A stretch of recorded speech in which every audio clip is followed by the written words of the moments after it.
그 배우 중에 진선규 씨라고 있습니다. 영화 극한직업과 범죄도시에 출연한 영화 배우입니다. 이 배우의 간증입니다. 교회에서 제자 훈련을 마치고 간증문을 적어보라고 하시더라고요. 내가 어떻게 여기까지 올 수 있었지? 내가 유명해졌던 그 순간이 간증을 위한 순간이었을까 생각해 보았지만 그건 아닌 것 같다는 생각이 들었어요. 하나님이 제게 알려주신 순간들은 사실 아주 오래된 어린 시절의 기억들이었어요. 4살, 5살 되었을까요? 저희 시골 동네에 안수기도 해주시는 분이 오신다는 거예요. 병도 낫고 복도 주신다고 하니까 어머니가 모인 사람들 속에서도 저만 안수기도 받게 해주셨던 기억이 났어요. 그뿐 아니라 초등학교 1학년 때 학교 끝나고 나오는데 교회 가면 맛있는 거 준다고 해서 친구들과 함께 갔었어요. 큰 교회 울려 퍼지던 찬송에 박수치며 즐겁게 찬양하던 기억도 나고 친구들과 함께 놀고 예배 드리느라 집에 늦게 가서 아버지에게 엄청 혼났던 기억도 있어요.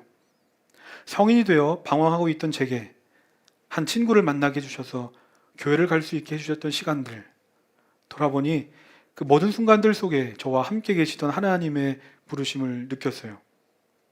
내가 하나님을 찾는 것도 맞지만 그 전부터 하나님은 나에게 오라고 손짓하고 계셨어요. 지금 이걸 보시는 여러분들에게도 어느 순간 거듭나고 바뀌시는 것도 또 자연스럽게 믿게 되는 것도 좋지만 그 순간이 언제였는지 잘 생각해 보시면 좋겠어요. 누군가를 통해 내가 외면했던 교회 한번 가볼래? 예수님 한번 믿어봐. 예수님은 좋은 분이야. 이렇게 말해줬던 누군가, 무심코 지나쳤던 교회 전단지, 그 어떤 순간들 하나하나가 사실은 우리에게 다가오고 계시던 하나님의 부르심의 순간이었다는 걸 알게 되실 거예요.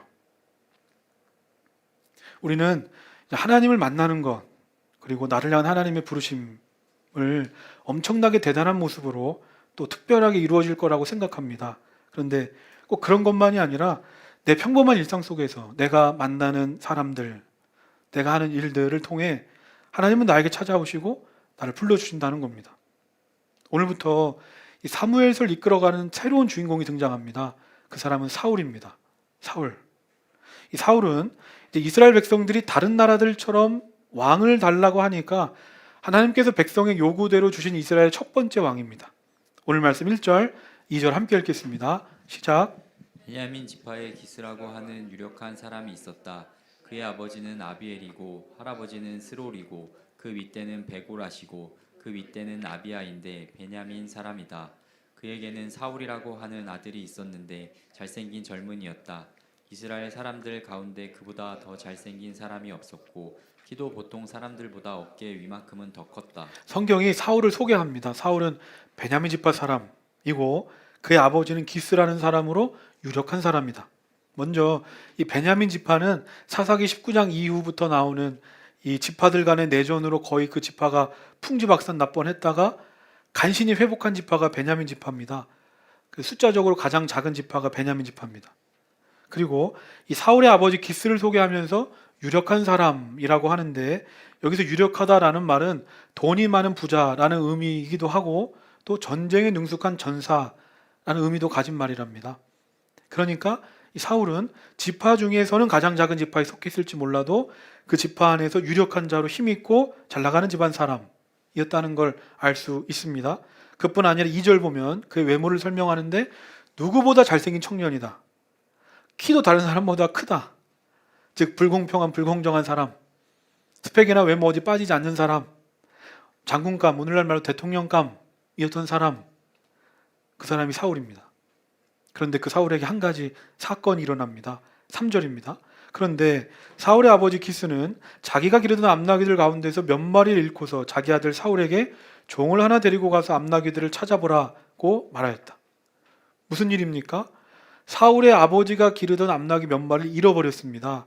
그래서 아버지가 사울에게 종과 함께 그 나귀를 찾아보라고 말합니다. 아니, 그 암나귀 잃어버린 게 뭐 이렇게 대단한 일이라고 종만 보내면 되지 왜 아들까지 이렇게 보내나? 그리고 이건 왜 성경 기록하고 있을까? 당시 사회에서 나귀는 그냥 나귀가 아니라 이동수단이었답니다. 즉 자동차 같은 개념입니다. 게다가 이 암나귀는 일반 차가 아니라 왕족이나 귀족이 타는 아주 고급 승용차였다는 겁니다. 그런데 그렇게 귀한 고급 승용차를 한 마리도 아니고 몇 마리 잃어버렸으니까 이게 우리가 생각하는 것 이상으로 보통 일이 아니었던 겁니다. 그래서 어떻게 하는가? 4절입니다. 우리 함께 읽겠습니다. 시작. 사울은 종을 데리고 에브라임 산간 지역과 살리사 지방으로 두루 다녀보았으나 찾지 못하였다. 사할림 지방까지 가서 두루 다녀보았으나 거기에도 없었다. 베냐민 지방도 다녀보았으나 거기에서도 찾지 못하였다. 사울이 그때부터 종과 함께 그 근방 나귀들이 갈 만한 곳을 다 찾아다녔습니다. 4절 보면 여러 지명들이 나옵니다. 학자들은 이때 사울이 약 40km 정도 험한 산지를 며칠 동안 돌아다녔을 거라고 추정합니다. 근데 결과 어떻게 됩니까? 어디로 갔는지 모르니까 이게 어떻게 찾겠습니까? 아무리 찾고 또 찾아도 암나귀를 찾을 수 없습니다. 4절에서 반복되는 표현이 있습니다. 그게 뭡니까? 두루 다녀 보았으나 찾지 못하였다. 두루 다녀 보았으나 찾지 못하였다. 이게 무슨 말입니까? 어디로 가야 할지 길을 잃어버렸다. 어디로 가야 할지 길을 잃어버렸다. 여기로 가면 길이 있을 줄 알았는데 길이 없습니다. 저기로 가면 문제 해답이 있을 줄 알았는데 오히려 문제가 더 꼬여갑니다. 그렇게 헤매고 방황하면서 사울은 생각했을 겁니다. 아니, 왜 나에게 이런 어려움이 찾아왔을까? 내가 잘못한 것도 없는데, 나귀를 잃어버린다, 이거 쉽게 일어날 일도 아닌데 왜 나에게, 왜 우리 가정에 이런 어려움과 시련이 찾아왔을까? 하나님을 잘 믿고 나 신앙생활 나름 잘하는데 그러면 하나님께서 이 정도는 해결해 주셔야 되는 것 아닙니까? 그런데 우리가 주목해야 되는 건 여기서 사울의 인생이 끝나는 게 아니라는 겁니다. 여기서 끝이 아니다. 제가 이런 글을 봤습니다. 쉼표를 넣은 자리에 함부로 마침표 찍으려 하지 마라. 내 인생의 쉼표의 자리에 함부로 마침표를 찍지 말라는 겁니다. 이게 무슨 말입니까? 지금은 쉼표의 시간인데 마치 내 인생이 다 끝난 것처럼 이곳을 마침표로 해석하는 사람들이 있다는 겁니다. 나귀를 잃어버린 것, 그의 나귀를 잃어버린 것으로 끝납니까? 아닙니다. 이후의 말씀을 보면 나귀를 잃어버린 것으로 장차 사울을 향한 하나님의 놀라운 계획과 비전이 이루어져 가는 걸 봅니다. 아, 이건 마침표의 시간이 아니라 쉼표의 시간이었구나. 청년들을 보면 학교를 다니지만, 시험을 준비하지만, 직장 생활을 하지만 늘 생각합니다. 아, 내가 가는 이 길이 맞는 길인가? 끊임없이 걱정하고 고민합니다. 근데 기억하시기 바랍니다. 하나님은 내 눈에 보이는 길로만 나를 인도하시는 분이 아니라 내 눈에 보이지 않고 나를 한 번도 생각해 본 적 없는 전혀 다른 길로도 나를 인도하실 수 있는 하나님이시라는 겁니다. 저는 청년들이 무언가 새로운 시도나 도전을 고민하고 있다면 웬만해서 시도해보라고 말합니다. 왜 그렇습니까? 오늘 말씀 속에 사울이 어떻게 여기까지 오게 됐습니까? 헤매고 방황하며 여기까지 온 겁니다. 내 눈엔 아무런 열매도 보이지 않습니다. 그래서 아무 의미 없는 시간인 줄 알았습니다. 그런데 그런 수고와 노력의 결과로 오게 된 이곳에서 자신은 생각지도 못했던 인생의 문이 열려지는 겁니다. 지금 내가 서 있는 곳이, 지금 내가 하는 일이 별 볼 일 없어 보입니까? 아니면 모든 것이 끝난 마침표처럼 보이십니까? 우린 다 알 수 없지만 하나님께서는 그곳에서 그 일을 통해서 길을 열어주시든지 아니면 그곳을 시작으로, 그 일을 시작으로 새로운 길을 열어주실 줄로 믿습니다. 오늘 말씀 5절입니다. 그들이 숲지방으로 들어섰을 때 사울이 자기가 데리고 다니던 종에게 말하였다. 그만 돌아가자. 아버지께서 암나귀들보다 오히려 우리를 걱정을 하시겠다. 이 사울 일행이 잃어버린 나귀를 찾으러 가다 보니 어디까지 갑니까? 숲지방이란 곳까지 이르게 됩니다. 나귀를 찾다가 정신없이 오게 된 곳입니다. 근데 너무 멀리 온 겁니다. 그래서 사울이 종에게 말합니다. 아버지 걱정하시겠다. 더 이상 나귀 찾을 수 없으니까 포기하자. 그리고 집으로 가자. 사울에게 있어서 이곳 숲지방이라는 곳은 어떤 곳입니까? 자신이 할 수 있는 모든 걸 다 했지만 자신의 무능력, 한계, 끝이 드러난 곳이 바로 이 숲지방입니다. 그런데 우리가 이곳에 주목해야 되는 건 나 자신의 무능력, 한계, 끝이 드러난 이곳에서 결국 이들이 하나님을 바라봤다는 겁니다. 6절입니다. 우리 함께 읽겠습니다. 시작. 그러자 그 종이 그에게 말하였다. 보십시오, 이 성읍에는 하나님의 사람이 한 분 계시는데 존경받는 분이십니다. 그가 말하는 것은 모두 틀림없이 이루어진다고 합니다. 그러니 이제 그리로 가 보시는 것이 어떨는지요. 혹시 그가 우리에게 우리가 가야 할 길을 알려줄지도 모릅니다. 이곳 숲지방이 어떤 곳이라는 겁니까? 누가 삽니까? 하나님의 사람 사무엘이 사는 곳입니다. 사무엘은 당시 이스라엘 전역을 순회하면서 말씀을 전하고 이스라엘을 통치했는데, 그렇게 순회하면서 이 거점 본거지처럼 사무엘이 머물던 곳이 바로 이곳 숲지방이었습니다. 종이 사울에게 말합니다. 이곳에 유명한 하나님의 사람이 사신답니다. 그분에게 찾아가서 물어보면 어떨까요? 그분이 우리가 가야 할 길을 알려줄지도 모릅니다. 사울과 종 다 하나님 믿는 사람들이었습니다. 그런데 똑같은 상황 속에서도 종처럼 하나님을 찾는 사람이 있는가 하면 사울처럼 내가 할 수 있는 거 다 해봤는데 안 되면 포기하고 집으로 가자, 하나님을 찾지 않는 사람도 있습니다. 여러분 어떠십니까? 어딘가 처음 가본 곳인데 그곳에 갑자기 이제 불이 꺼졌다고 가정해 보겠습니다. 그럼 어떻게 해야 됩니까? 앞이 보이지 않으니까 괜히 두려워서 섣부르게 움직였다가는 어딘가에 부딪혀 넘어질 수도 있고 상처가 날 수도 있습니다. 그런데 올해도 아닙니다. 깜깜하게 아무것도 보이지 않는데 빨리 길을 찾아보겠다고 보이지도 않으면서 허둥대지 말고 잠깐만 멈추면 됩니다. 1분도 걸리지 않을 겁니다. 가만히 있으면 조금씩 보이기 시작합니다.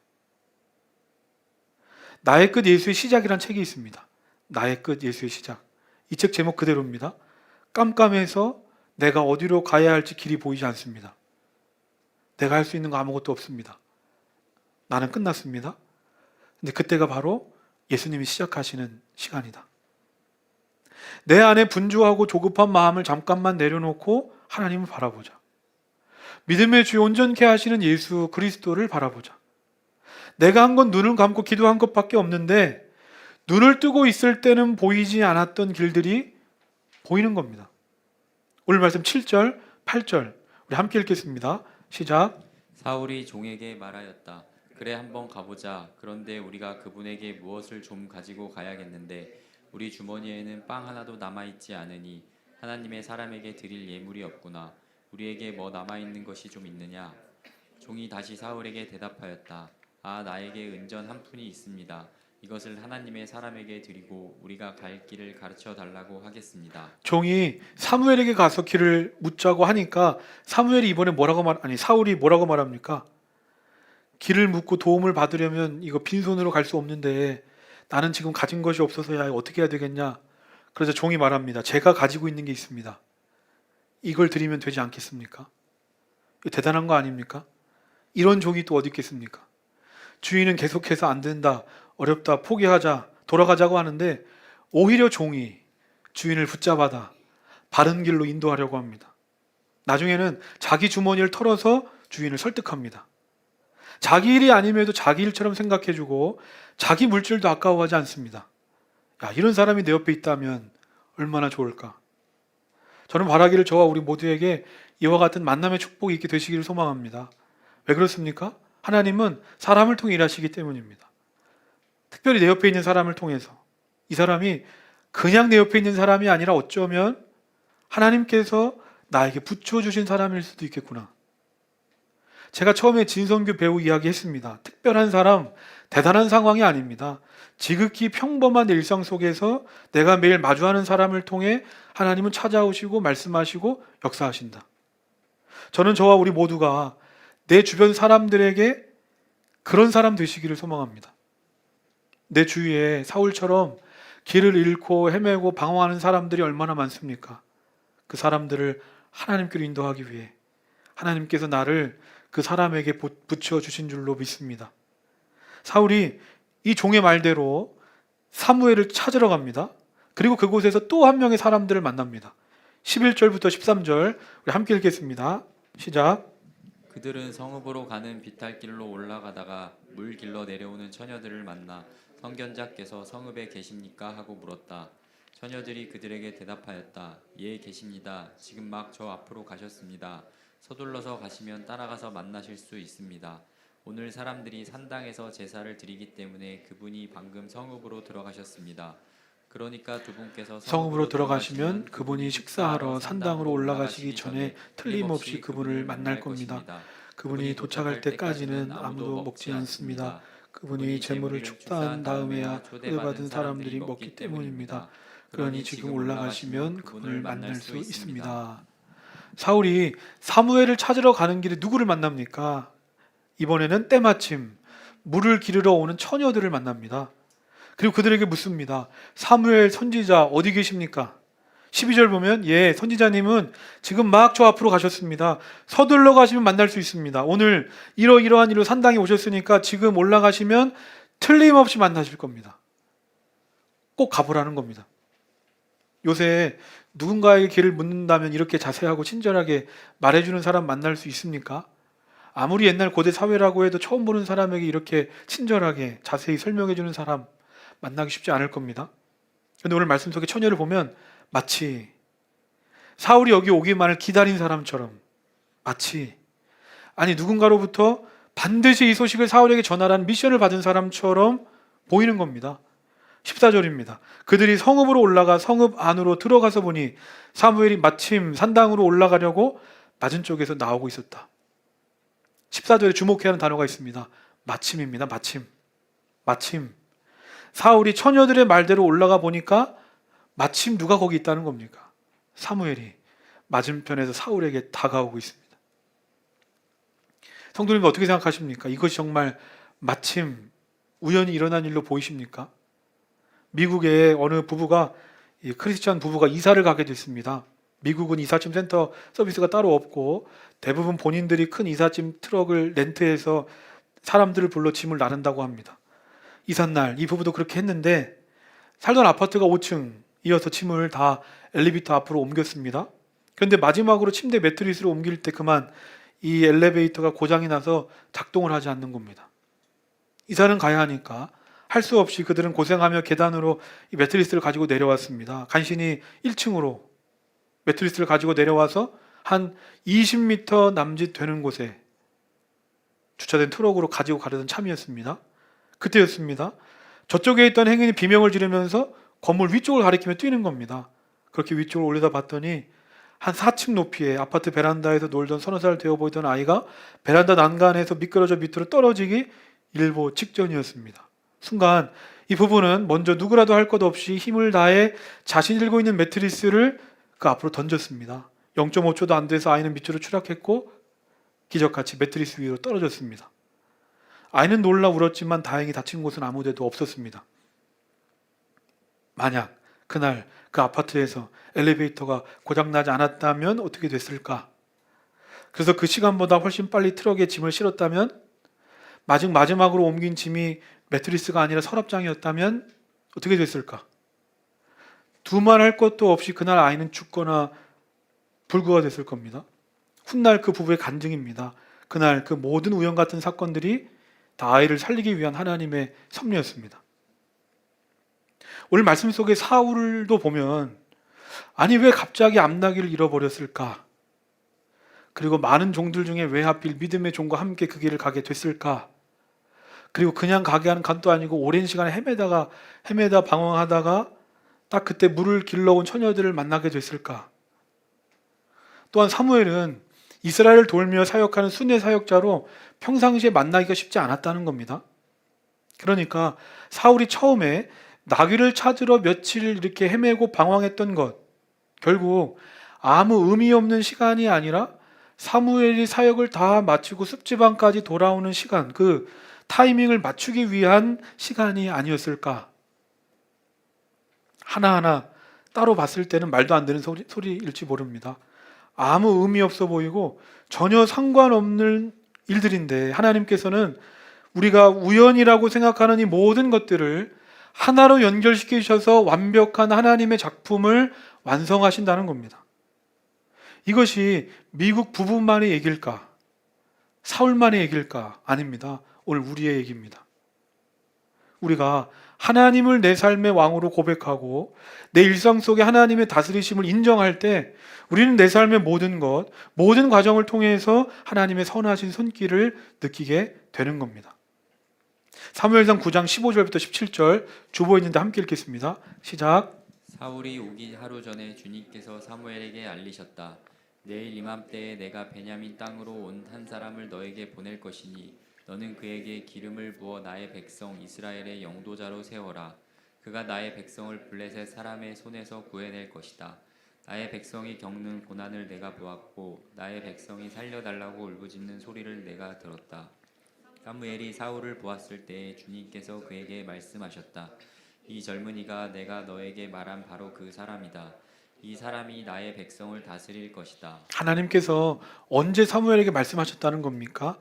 사울이 오기 전, 이미 하루 전날 이미 하나님께서 사무엘에게 다 말씀하셨습니다. 내일 이맘때 베냐민 사람 한 사람이 올 거야. 그 사람에게 기름을 부어 이스라엘의 왕으로 세워라. 사울은 길을 잃고 헤매고 방황하며 가던 길이었습니다. 근데 하나님은 이미 사울이 나귀를 찾으러 출발할 때부터 아주 정교하고 세밀하게 이 모든 일을 계획하시고 한 치의 오차와 빈틈없이 다 이루셨습니다. 그래서 17절 보면 사무엘과 사울이 마주했을 때 사울은 이 사람이 사무엘인지 알아보지 못했지만 사무엘은 사울을 마주하는 순간 알게 되는 겁니다. 아, 이 사람이구나. 왜 그렇습니까? 하나님께서 순간순간마다 사무엘에게 말씀해 주시기 때문입니다. 바로 이 사람이다.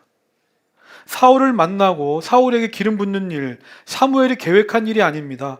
그는 사울이 누군지도 몰랐습니다. 그런데 하나님의 음성을 들으며 따라가니까 내가 어디로 가야 하고 무슨 일을 해야 하고 누구를 만나야 하는지 하나님께서 그때마다 알게 하시고 보여주시는 겁니다. 이겁니다. 하나님의 음성을 들으며 살면 내가 가는 길의 최종 목적지는 내가 다 알 수 없을지라도 그 길을 걸어가는데 길을 잃어버리거나 흔들리지 않는구나. 저는 바라기를 저와 우리 모두가 이 사무엘처럼 하나님의 음성을 듣는 자들이 되시기를 소망합니다. 그럼 어떻게 우리가 사무엘처럼 하나님의 음성을 들을 수 있을까? 하나님은 하나님을 찾는 모든 자들에게 말씀하시는 하나님이십니다. 그러므로 겸손하게 구하십시오. 하나님, 나에게 말씀하여 주옵소서. 내가 하나님의 음성을 듣기를 원합니다. 마지막으로 사무엘상 9장 20절입니다. 함께 읽겠습니다. 시작. 사흘 전에 잃어버린 암나기들은 이미 찾았으니 그것은 걱정하지 마십시오. 지금 온 이스라엘 사람들의 기대가 누구에게 걸려 있는지 아십니까? 바로 그대와 그대 아버지의 온 집안입니다.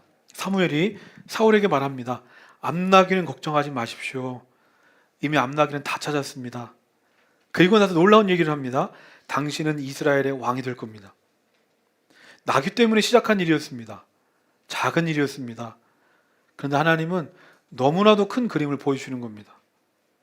인생을 살다가 보면 왜 이런 어려움이 찾아올까? 왜 고난이 이런 문제가 찾아올까? 이해가 안 될 때가 많고 그로 인해 낙심할 때가 있습니다. 그런데 그 문제를 가지고 하나님께 나아가면 그것을 통해 그려가시는 하나님의 큰 그림을 나에게 보여주시는 겁니다. 지금까지는 나귀가 내 인생의 전부고 나귀가 가장 중요한 건 줄 알았습니다. 그런데 하나님은 그것과는 비교할 수 없는 중요한 것을 보여주십니다. 그리고 우리가 잊지 말아야 하는 것은 20절 말씀을 다시 보면 사무엘이 말합니다. 걱정하지 마십시오. 나귀 이미 다 찾았습니다. 이게 무슨 말입니까? 하나님은 우리를 향한 하나님의 뜻, 하나님의 큰 그림만을 보여주시는 분이 아니라 지금 내가 어떤 문제 때문에 힘들어하는지를 다 아시고 걱정하지 마라. 그 문제까지도 가장 좋은 방법으로 해결해 주시는 하나님이시라는 겁니다. 마태복음 6장 31절부터 34절 제가 읽겠습니다. 그러므로 무엇을 먹을까, 무엇을 마실까, 무엇을 입을까 하고 걱정하지 말아라. 이 모든 것은 모두 이방 사람들이 구하는 것이요 너희의 하늘 아버지께서는 이 모든 것이 너희에게 필요하다는 걸 아신다. 너희는 먼저 하나님의 나라와 하나님의 의를 구하여라. 그리하면 이 모든 것을 너희에게 더하여 주실 것이다. 그러므로 내일 일을 걱정하지 말아라. 내일 걱정은 내일이 맡아서 할 것이다. 한날의 괴로움은 그날에 겪는 것으로 족하다. 이 말씀을 보면서 제 자신을 돌아보게 됩니다. 앞에서 믿음에 대해서 설교하면서도 교회를 생각할 때면 여전히 불안하고 두렵고 내일이 걱정됩니다. 마치 길을 잃어버린 것 같은 생각이 들 때도 있습니다. 근데 오늘 말씀을 보면 무엇을 먹을까, 마실까, 입을까의 문제로 길을 잃어버린 것처럼 걱정하고 있다면 걱정하지 마라. 왜 그렇습니까? 하나님이 다 아시기 때문에, 하나님이 우리의 필요를 아신다. 그리고 내가 지금 무엇 때문에 걱정하고 염려하는 것까지도 다 아신다는 겁니다. 그러므로 우리에게 말씀하십니다. 내가 다 알고 있으니까 너는 걱정하지 마라. 너는 길을 잃어버린 것이 아니라 너를 향한 하나님의 놀라운 계획을 이루어가고 있는 거야. 하나님께서 저와 우리 모두, 특별히 우리 교회를 향한 큰 길을 만들어가고 계시는 줄 믿습니다. 광야에 길을 내시고 사막에 강을 내시는 그 하나님을 신뢰함으로, 믿음으로 그 길을 걸어가는 저와 우리 모두가 되기를 주님의 이름으로 소망합니다. 오늘 말씀을 기억하면서 우리 함께 찬양하겠습니다.